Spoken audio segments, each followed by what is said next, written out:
Will first say a few words, and then he will take questions from the floor, and please limit yourselves to just 2 questions. Over to the Chief Executive. Good morning. Super Typhoon Saola struck Hong Kong on the 1st of September, and Hurricane Signal number 10 was hoisted 5 years since the last one. We managed to minimize damage to our city. And as the school term started yesterday, everything went smooth.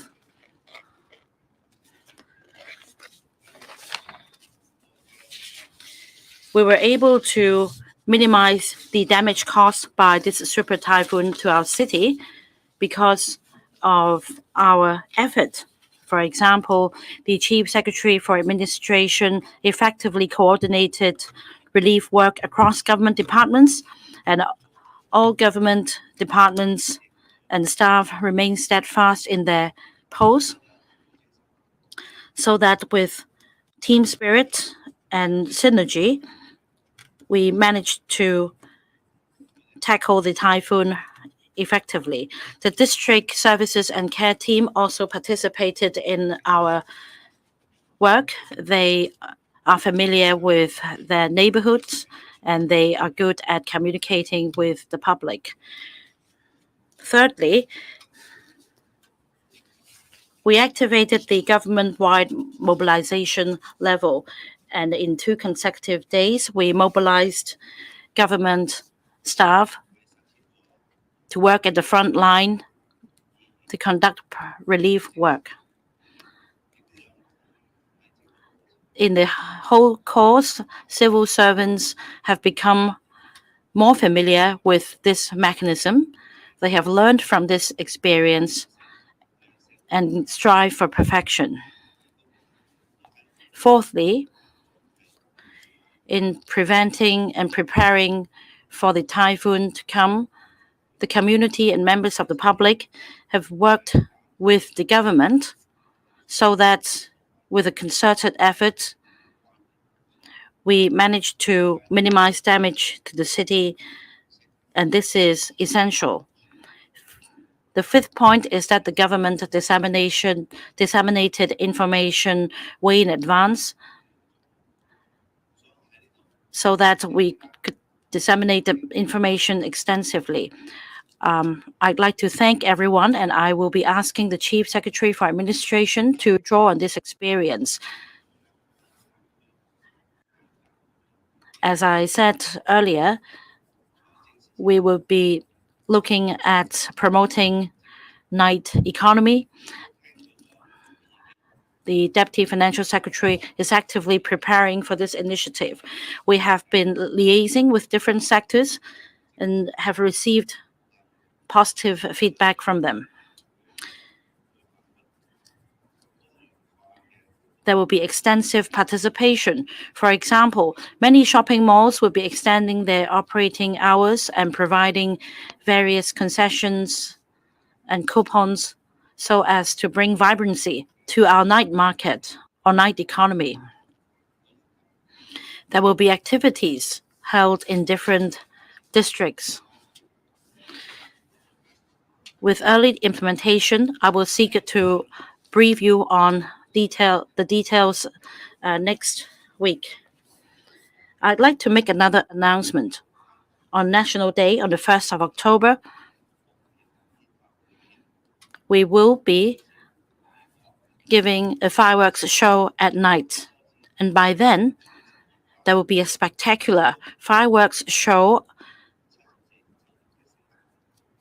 on Victoria Harbour, so as to celebrate the 74th anniversary of the People's Republic of China.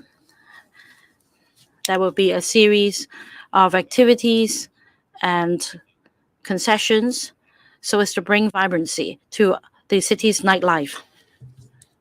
The floor will be open. If you want to ask questions, please raise your hand, and when you are called, please first state the media outlet you represent, and please limit yourselves to just 2 questions. The first one, this lady at the back.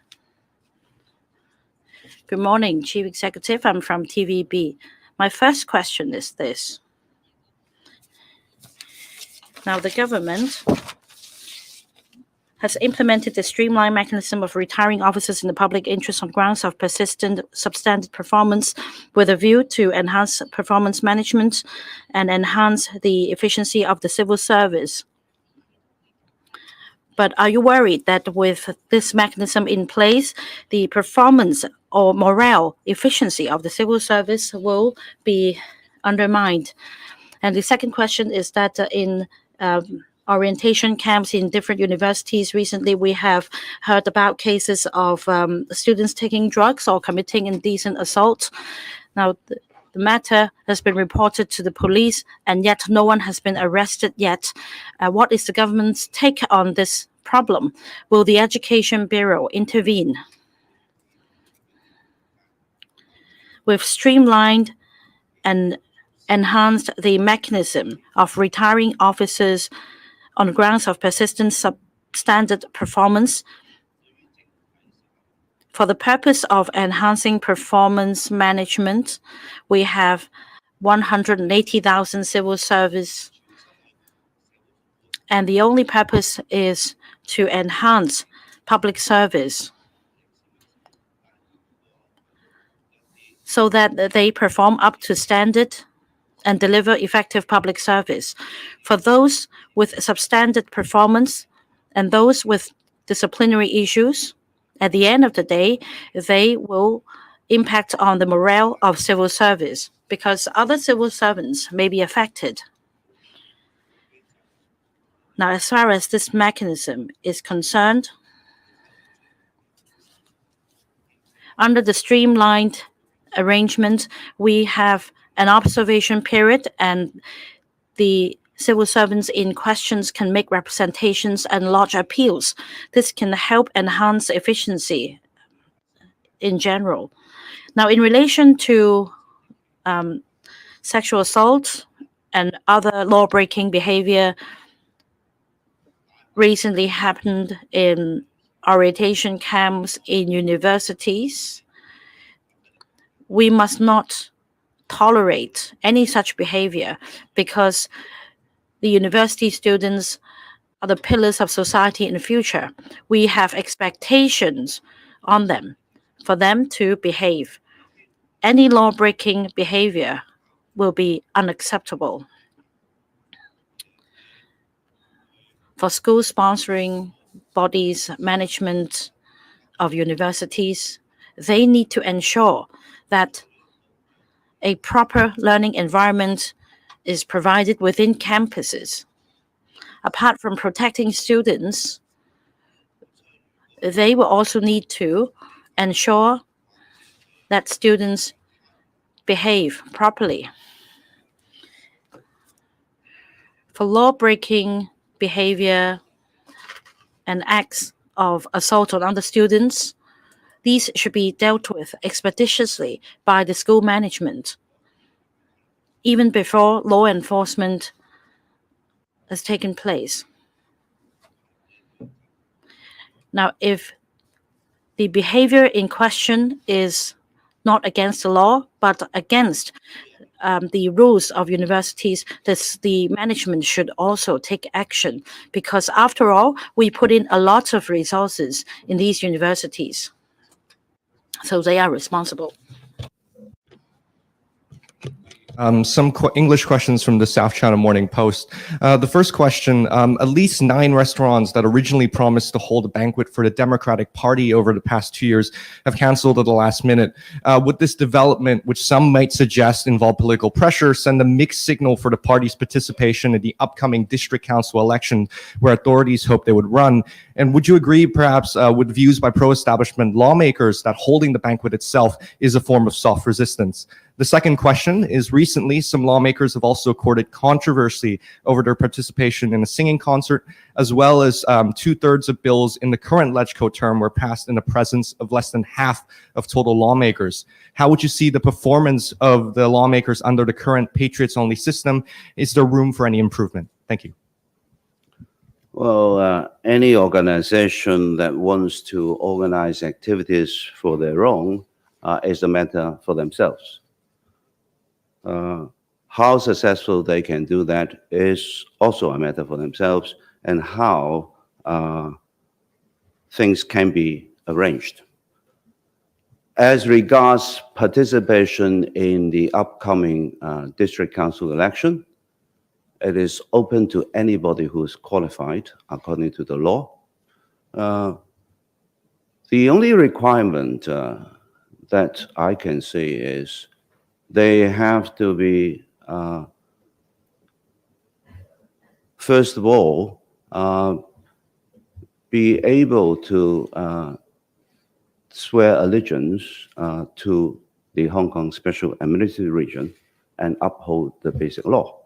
I think these are the two basic requirements. Anybody who satisfies that and who believe that they can contribute, and of course they are welcome to participate.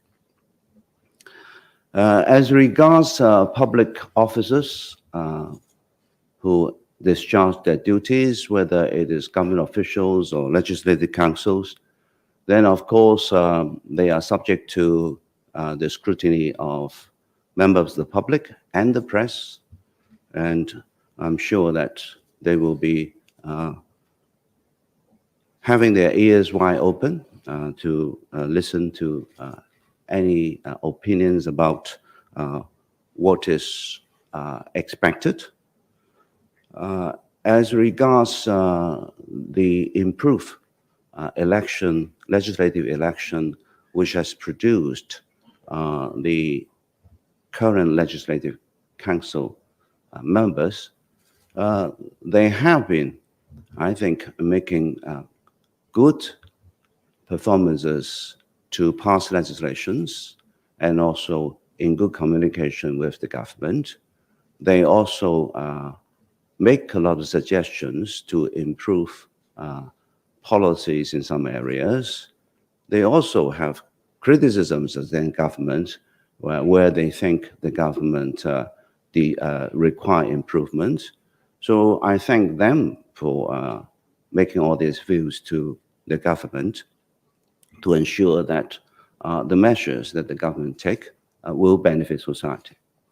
I am also improving the communication with legislative council members, as you can see, through the antechamber regular meeting and also through the interactive CE Q&A. I will be looking for further opportunities to enhance communication with legislative members so that all of us can jointly work to the benefit of Hong Kong. 由於時間關係咧，我哋繼續。Due to time limit, we'll take the last question. The one on the left-hand side, please. Good morning. I'm from Shunpao. Some people say that some executive councillors pressured restaurants to not hold banquets for Democratic Party. Does that represent the government's position? Do you agree with this way of handling the matter? Do you think this is a political persecution? Also, after COVID, the press conference before the Executive Council meeting is now moved to this venue, and the petition area has been suspended. It is said that the government has no plan to resume press conference in that area. Do you think that without the protest zone or petition area, it will give people the impression that the government is disconnected with the public? Thank you. First, on private organizations holding their own private events, this is their own matters. I don't have any comments on private events organized by private organizations or groups. On matters regarding petition, I think there are different ways for members of the public to reflect their voices to the government. This includes writing letters, writing emails, or making phone calls to the government. Also, if there are any petitions or letters that people would like to submit to the government, they could give them to me or to the government officials anytime. I don't think that this has to be done before the regular Executive Council meetings. I also visit the communities very often. As I mentioned in the policy address consultation sessions, I visit the communities and districts regularly, and this has only been suspended because of the typhoon. So there are numerous ways for members of the public to reach out to us and vice versa. And government officials also take the initiative to reach out to the public. If members of the public have any opinions or suggestions or comments, they can reflect them to us, and they can at any time let us know their comments and views, and we will handle them appropriately. Thank you. That's all for the press conference. Thank you. 拒絕見喎，係咪屬實咧？點樣去聽到民